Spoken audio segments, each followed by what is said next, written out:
2 शमूएल अध्याय 5.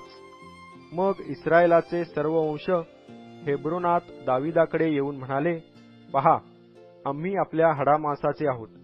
गतकाली शौल आम्हावर राजा असता इस्रायल लोकांची नेआण करणारे पुढारी आपणच होता, आणि परमेश्वर आपणाला म्हणाला होता की माझी प्रजा इस्रायल हिचा मेंढपाळ व अधिपती तूच होशील. या प्रकारे इस्रायलांचे सर्व वडीलजन हेब्रोनात राजाकडे आले, आणि दावीद राजाने त्यांच्याशी हेब्रोनात परमेश्वरासमोर करार केला, आणि त्यांनी दाविदाला अभिषेक करून इस्रायलांवर राजा नेमिले. दावीद राज्य करू लागला तेव्हा तो 30 वर्षाचा होता. त्याने 40 वर्षे राज्य केले. 7.5 वर्षे त्याने हेब्रोनात यहुदावर राज्य केले, आणि 33 वर्षे यरुशलेमेत सर्व इस्रायल व यहुदा यांच्यावर राज्य केले. राजाने आपले लोक बरोबर घेऊन यरुशलेम येथे त्या देशचे रहिवासी यबुसी यांच्यावर स्वारी केली. ते म्हणाले, तुला येथे येणे साधावयाचे नाही. येथले आंधळे पांगळे तुला हकून लावतील. त्यांचा भावार्थ असा होता की दाविदाला येथे येणे साधावयाचे नाही. तरी दाविदाने सियोन गड घेतला, हेच ते दावीदपूर. त्या दिवशी दावीद म्हणाला, जो कोणी यबुशास मारील त्याने नळाजवळून जाऊन दाविदाच्या जीवाचा द्वेष करणाऱ्या त्या लंगड्या व आंधळ्या लोकांचा संहार करावा. ह्यावर अशी म्हण पडली आहे की येथे आंधळे व लंगडे आहेत, घरात कोणाचा प्रवेश व्हावयाचा नाही. दावीद त्या गडावर राहू लागला. त्यास दावीदपूर हे नाव पडले.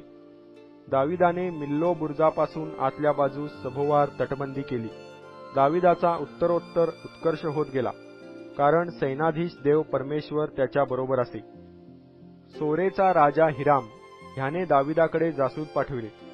त्याने आणखी गंधसरूचे लाकूड, सुतार व गवंडी पाठविले.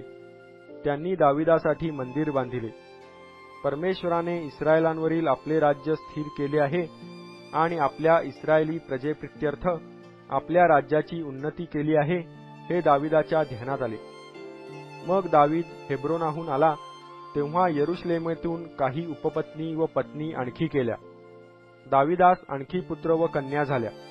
यरुशलेमेत त्यास पुत्र झाले. त्यांची नावे ही शम्मुआ, शोबाब, नाथान, शल्मोन, इभार, अलिशवा, नेफग, याफीय, अलिशामा, एल्यादा व अलीफलेट.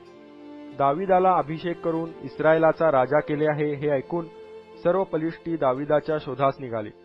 हे कानी येताच दावीद खाली आपल्या घडीत गेला. पलिष्टी येऊन रेफाईम खोऱ्यात पसरले.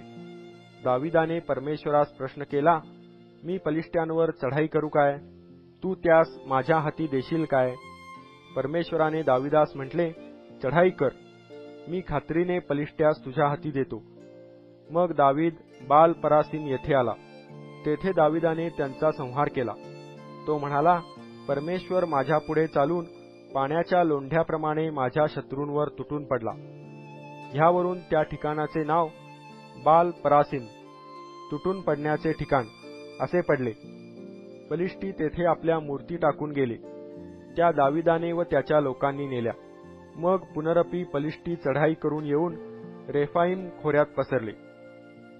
मग दाविदाने परमेश्वरास प्रश्न केला असता त्याने सांगितले, त्याचशी सामना करू नको, तर वळसा घेऊन त्यांच्या पिछाडीस जा, आणि तुतीच्या झाडासमोरून त्यांच्यावर छापा घाल. तुतीच्या झाडांच्या शेंड्यामधून सेना कूच करीत आहे, असा आवाज तुझ्या कानी पडताच उठावणी कर, कारण परमेश्वर पलिष्ट्यांच्या सेनेचा संहार करण्यासाठी तुझ्या पुढे गेला आहे असे समज. परमेश्वराच्या आज्ञेप्रमाणे दाविदाने केले, आणि गेबापासून गेजेरापर्यंत तो पलिष्ट्यास मार देत गेला.